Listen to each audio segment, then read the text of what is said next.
श्री हनुमान जी के पास गरिमा के बाद चौथी सिद्धि लघिमा है। अच्छा, लघिमा नाम की सिद्धि से क्या होता है? जिस साधक के पास लघिमा नाम की सिद्धि रहती है उसका शरीर तो ज्यों का त्यों रहता है, पर वजन हल्का हो जाता है, एकदम हल्का। शरीर तो ज्यों का त्यों, वजन एकदम हल्का हो जाता। और इसका प्रयोग भी हनुमान जी ने किया है बहुत बार। कब? जब जब उड़ने की बारी आई तब हनुमान जी ने इसी सिद्धि का प्रयोग किया। जब लंका जाते हैं तो गोस्वामी जी कहते हैं, ए हा जिमिया मोघ रघुपति करबाना, एही भांति चलो हनुमान। ए हा जिमिया मोघ रघुपति करबाना, एही भांति चलो हनुमान। श्री राम श्री राम जय राम जय जय राम, श्री राम जय राम जय जय राम। आहा, वीर बजरंगबली ने चौथी सिद्धि लघिमा का प्रयोग कब किया? जब लंका गए। लंका गए तो उड़ना पड़ा, और वजन वाली वस्तु बिना विशेष प्रयोजन के उड़ नहीं पाती, इसलिए वीर बजरंगबली ने क्या किया? चौथी सिद्धि लघिमा का प्रयोग किया, अपने शरीर को एकदम हल्का कर लिया, वेट लॉस, वजन एकदम शून्य कर लिया। और फिर क्या? एक छलांग मारी हनुमान जी ने, और हो क्या गया? एही भांति चले वो हनुमान, एही भांति चले वो हनुमान। श्री राम जय राम जय जय राम, श्री राम जय जय राम। एक बार यहां प्रयोग किया लघिमा का, दूसरा प्रयोग इस सिद्धि का कहां किया? सुनिएगा, लंका में एक बार और प्रयोग किया हनुमान जी ने। कब? जब लंका से वीर बजरंगबली संजीवनी बूटी लेने के लिए गए, तब इसी सिद्धि का पुनः प्रयोग किया।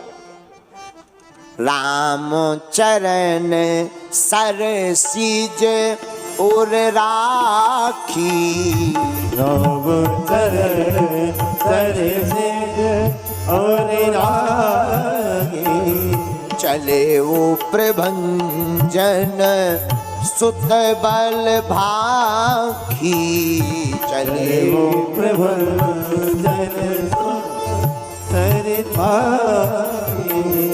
श्री राम जय राम जय जय राम, श्री राम जय राम जय जय राम, श्री राम जय राम जय जय राम, श्री राम जय राम जय जय राम, श्री राम जय राम जय जय राम, श्री राम जय राम जय जय राम। चौथी सिद्धि लघिमा। लघिमा से भगवान हनुमान जी हो जाते हैं एकदम हल्के, और इसका प्रयोग हनुमान जी उड़ने के लिए करते हैं। और एक बात, हनुमान जी सिद्धियों का हर जगह सदुपयोग करते हैं राम काज के लिए।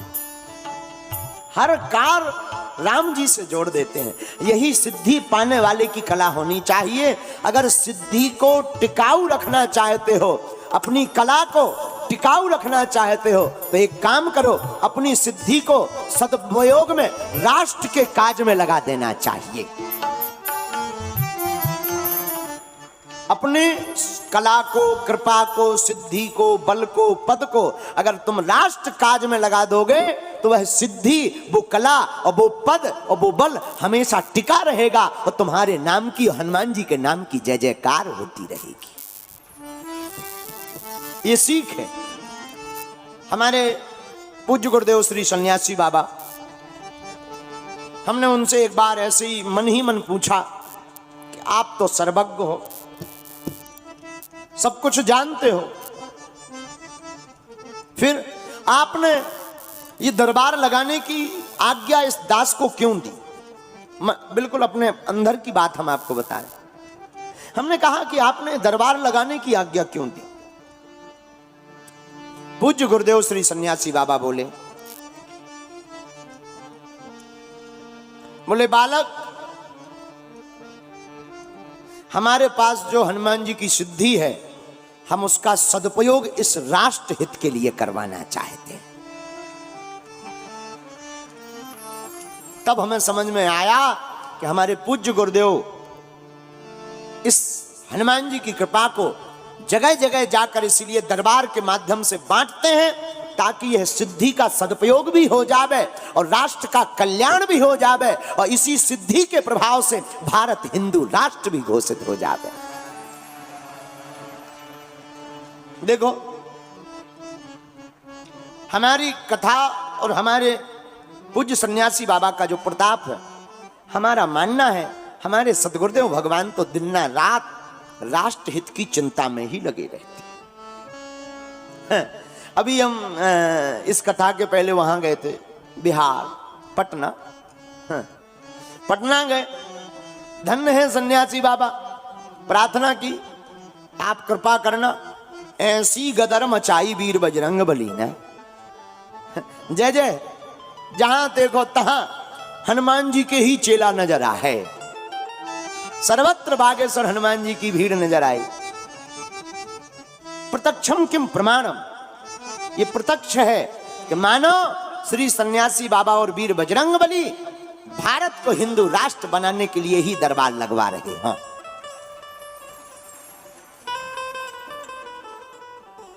उसमें कोई संदेह ही नहीं। और वहां के लोग भी बड़े धन्य हैं। वहां के महंत जी की क्या तारीफ करें, श्री राघवेंद्र सरकार के बड़े महाराज जी के कृपा पात्र श्री तरेत पाली मठ वाले महंत जी, उनका क्या कहना। उन्होंने अपने मठ में वह कथा का आयोजन करवाया, अभी पटना से नौबतपुर में। और धन्य है बिहार के लोग, एक एक व्यक्ति 25 किलोमीटर पर 5 दिन पड़ा रहा, वहीं रोटी बनाता था, वहीं पड़ा रहता था, वहीं सोता रहता था। रोज हम निकलते थे तो सीताराम, हमने एक व्यक्ति को पूछा कि आप लोग घर क्यों नहीं जाते? बोले महाराज जी हैं, हम इसलिए घर नहीं जाते हैं ताकि हम हनुमंत कथा का लाभ ले सकें। तो हमने कहा कथा में पहुंचो। बोले वहां प्रवेश नहीं मिलता, भीड़ बहुत है, हम लोग यहीं से आनंद ले लेते हैं। धन्य है श्रद्धा। और वहां के पत्रकार महोदय भी बड़े धन्यवाद के पात्र हैं। छोटे छोटे पत्रकार महोदयों ने YouTube पर डाल कर बताया है कि क्या महिमा वहां की। हम तो सब कुछ आंखों से देखते रहे। क्या कहना, धन्य है वीर बजरंग बली, धन्य है सन्यासी बाबा। उनकी कृपा का ये प्रसाद है कि पूरा भारत अब राममय दिखाई पड़ रहा है, और जो रह गए वे भी हो जाएंगे। होना ही पड़ेगा, भारत में रहना पड़ेगा तो सीताराम कहना ही पड़ेगा। बांग्लादेश में थोड़ी कहोगे, और सीताराम कहाँ कहोगे? बांग्लादेश में थोड़ी कहोगे। जहां के राम जी वहीं तो कहोगे। अब बाप को बाप नहीं कहोगे तो दूसरे को बाप कहोगे क्या? भाई बताओ महाराज, जो बाप है तो बाप को तो बाप कहना ही पड़ेगा। ना कहो तो फादर कहो, पर कहो भाई, बाप मत कहो, फादर कहो, पर कहना पड़ेगा। तो राम जी की बड़ी करुणा, भारत राम राज्य की भूमि है, और किसी भी मजहब का व्यक्ति हो वो अपने हृदय पर हाथ रखेगा तो उसकी रगों में राम और कृष्ण का ही रक्त बह रहा होगा। लोगों को लगता है कि हम कट्टर हैं या हम विवादिक बातें बोलते हैं। नहीं, हम तो बोलते ही नहीं हैं। जो बोलते हैं वो बोल के भग जाते हैं, फंसते हैं। हम तो बुलवाने वाले दूसरे हैं। सन्यासी बाबा बोलते हैं और वो बोलकर चल जाते हैं, हम जवाब फिर देते रहते हैं बाद में। लेकिन उनके चरणों का प्रताप है, जिसका गुरु बलवान होता है चेला तो पहलवान होता ही है। हाँ। और सनातन धर्म की महिमा तो गा ही नहीं सकते। एक बार क्या हुआ महाराज जी, 3 लोग एक हिंदू, दो दूसरे धर्म के, समझ जाओ नाम नहीं लेंगे हम, दूसरे मजहब के दो लोग, एक वाले और एक करंट लगाने वाले, तीनों लोग यात्रा कर रहे थे। समझ गए होंगे, करंट लगाने वाले समझ गए। हाँ, तीनों लोग यात्रा कर रहे थे। सबसे ज्यादा खतरनाक तो जी करंट ही वाली। तीनों लोग यात्रा कर रहे थे। हिंदू साधु वैष्णव था, दूसरे वो पादरी थे, तीसरे दूसरे साहब थे। तीनों लोग चले जा रहे थे। एक गांव में पहुंचे, धर्मशाला में रुके। गांव वालों ने कहा महात्मा आए हैं, एक हिंदू धर्म दो मजहब के लोग आए हैं। तीनों लोगों का स्वागत किया गांव वालों ने, खीर बनवाई, कहा महाराज जी खीर खाओ, दूध दिया, शक्कर दी, चावल दिए, मखाने दिए। तीनों लोग खीर बनाने लगे।